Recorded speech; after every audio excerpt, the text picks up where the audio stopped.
friends. Just want to give a quick disclaimer. I have a new microphone, so if this episode sounds much different from my other episodes, that would be why.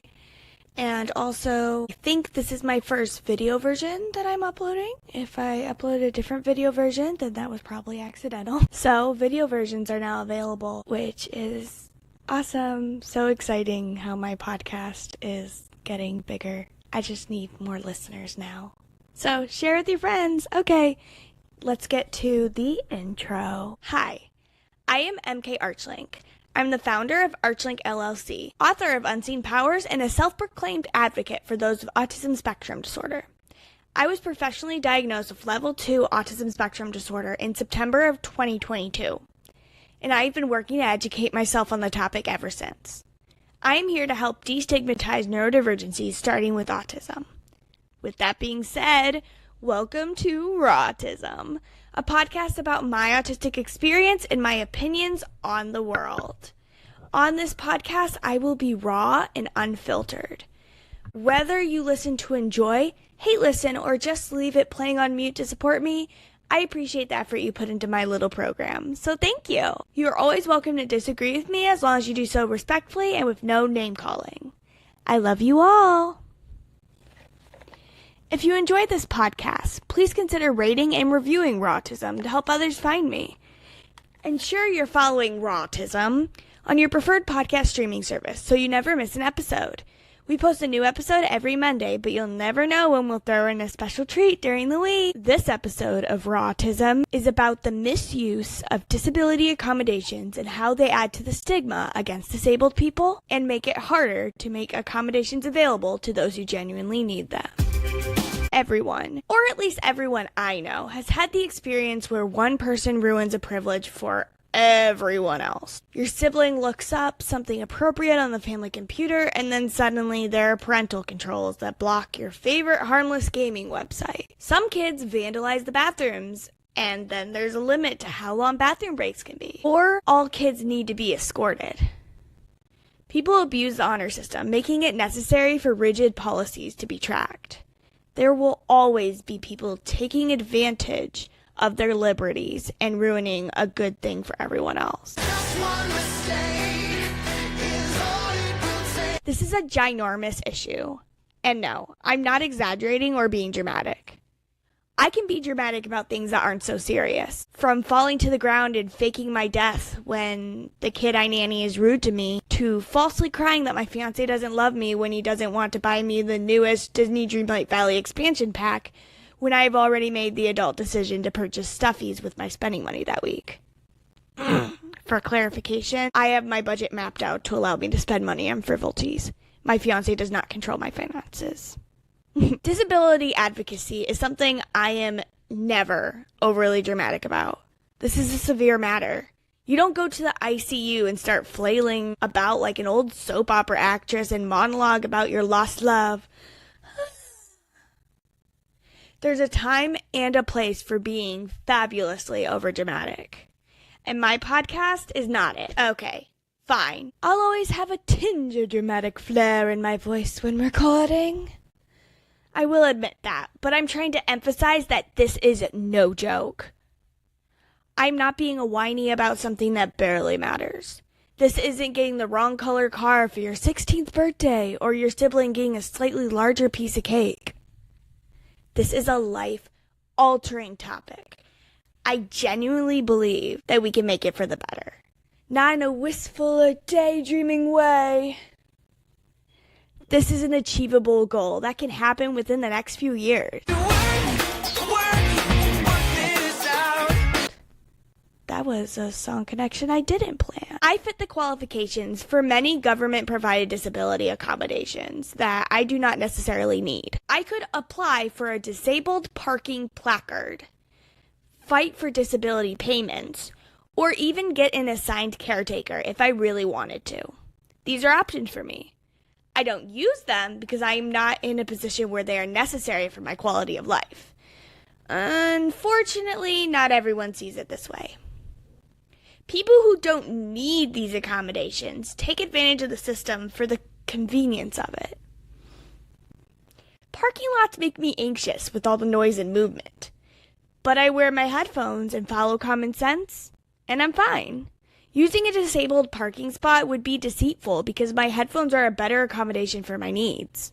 People who get a placard simply to get the good parking, yes, I've heard that term being used. They abuse the system and make life harder for those who really need it.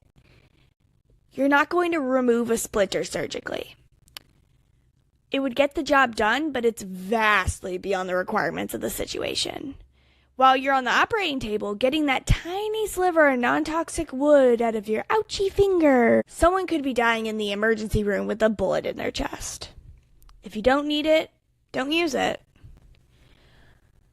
I will admit that the bullet analogy was a bit dramatic. I should have chosen a more reasonable surgery to get my point across, but I wrote that in the heat of the moment, so I will keep it. This podcast isn't called RAW-tism just because I thought it was a cool rhyme to autism. It really encapsulates the vulnerability I want to spill into this podcast. I hope that my passion will help you dig deep into your mind and help you think about these issues more than you would just hearing them casually on the news. It would be very annoying to get ready for work, only to see that no shoes are available, so you'd have to walk barefoot. It hurts and it makes your day harder, but oh well, someone else took all the shoes. Again, this is an example that's not really going to happen, but it's a great analogy for handicap parking. Sure, it's more convenient to park in the front of the store, right next to the door. Cool. Trust me, I get it. But 5 minutes of exercise walking to the door from your parking spot is less of a burden than the distress and even physical pain of someone with a disability forced to walk that distance. It upsets the whole rest of their day. If I couldn't wear my headphones into a store, I would get overstimulated quicker and would barely make it to checkout before losing my. With my headphones, I can go several stores and even hit up karaoke afterward and have a much easier time. Someone with a prosthetic leg could have a very different day depending on how far they have to go into a store. It could be the difference between debilitating pain and a slight ache. It seems like a stretch, but that's really the reality some people live with every day. If you don't need accommodations, please don't take it from those who do. It's common knowledge to avoid the bigger stalls and bathrooms because those are designated for wheelchair users, even if there's no signage. I'm glad this is a universally known thing, but that's not the full truth. It is for all disabilities. If you have trouble sitting and need the extra handbars they have on the wall, that stall is for you, regardless of wheelchair usage. I personally use it when my anxiety exacerbates my claustrophobia and I'm terrified to close the stall door. It helps me stay calm long enough to pee and get out of there. Some parents with small children with them will use the stall to avoid the kid crawling under the door to get more space. It should be reserved for those that need it. But the definitions aren't set in stone. There is some leeway in the necessity of accommodations. If there is only a handicapped stall left in the bathroom and you're about to have an accident, you need to use it. A handicapped person would, hopefully, rather wait a few minutes longer to use the toilet than you peeing your pants. That would not be great.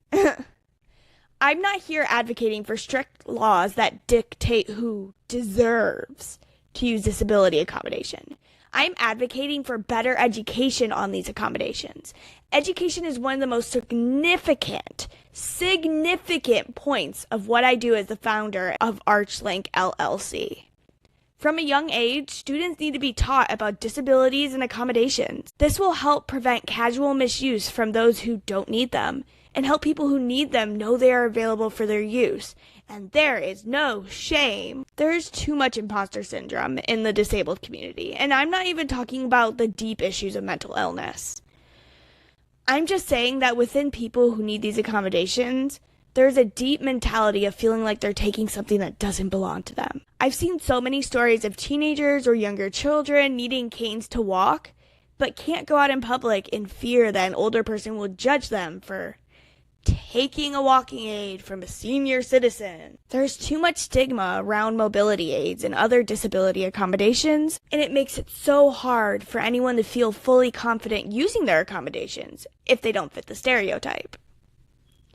There are mobile wheelchair users. When they stand up from their chair for a moment, they can be accused of faking their disability, and that is sometimes seen as socially acceptable. If you don't need a wheelchair, don't use it. Some people can walk, but for one reason or another, they may need a wheelchair to function in the long run. That's needing a wheelchair. Don't judge a book by its cover. Everyone has the option to do what is right. It isn't always easy or straightforward. Sometimes there is more than one correct or okay answer that won't make anyone happy. It isn't always easy or straightforward. Sometimes there's more than one correct answer, or it's an okay answer that won't make everyone happy, but it works for the most people. Unfortunately, not every situation has a Disney happily ever after ending. Disability accommodations may be controversial, but there is a demographic need for them, and another demographic who abuses. These groups sometimes overlap. Someone who needs one thing could be abusing another accommodation that they don't need. Like me getting a disability placard would be an abuse because that is not an accommodation I need. It's not always black and white, but your heart always knows what's right. There aren't enough disability accommodations. Most bathrooms only have one handicap stall. Stores have a limited number of electric scooters. And some medications are constantly on back order. It would be insane to ask my listeners to fix all the world's problems when it comes to disability accommodations. Thankfully, that is not the result I am looking for. All I am asking is for y'all to think about the consequences of your actions. Life's not fair. Life is tough. Let's do our best not to make it more challenging for those with disabilities. I won't get a disabled placard because I don't need the parking space. If you need those parking spaces, please use them. That's what they are for. But don't be afraid to stand up for what's right. If someone's parked in a disabled parking space without a placard, report them. Tell a manager if a bunch of ignorant teenagers are racing electric scooters down the store aisles. Stand up for disabled people as much as you can. Sometimes you might be wrong. The disability placard could have fallen, or the teenagers could all need mobility aids. That seems very unlikely, but you never know. This is why you need to address the issue with proper authorities. Don't go talking to the person using it. Report the parking to the city. Report the scooters to the store manager, or use a non-emergency police number. Do the right thing. Again, I do not recommend going up to the person with the mobility device and cussing them out. That's not going to solve anything. Report it. They can see in the best way possible if the person actually needs it, and then if they don't, you did a service. If they do, hey, you made a mistake, but it's not going to be egg on your face because you're not going to be the one directly talking with them. The person whose job it is to make sure that things aren't abused is the one who's going to talk with them. So, hope that makes sense. If not, always feel free to ask me questions. And here comes the outro. Since I have a new recording and editing system, I haven't figured out how I want to pre-record the intro and outro. So you could probably tell that I am just reading them off my script. As always, I am not here to shame anyone. I'm not even here to tell you what or how to think. I'm here to share the autistic experience with you from someone who is studying for their graduate certification in autism spectrum disorder. Someone who for the first 22 years of their life was under the impression that they were allistic. And as someone who since September 30th, 2022 has finally found their place in the world. I am autistic. I am a part of the autistic community.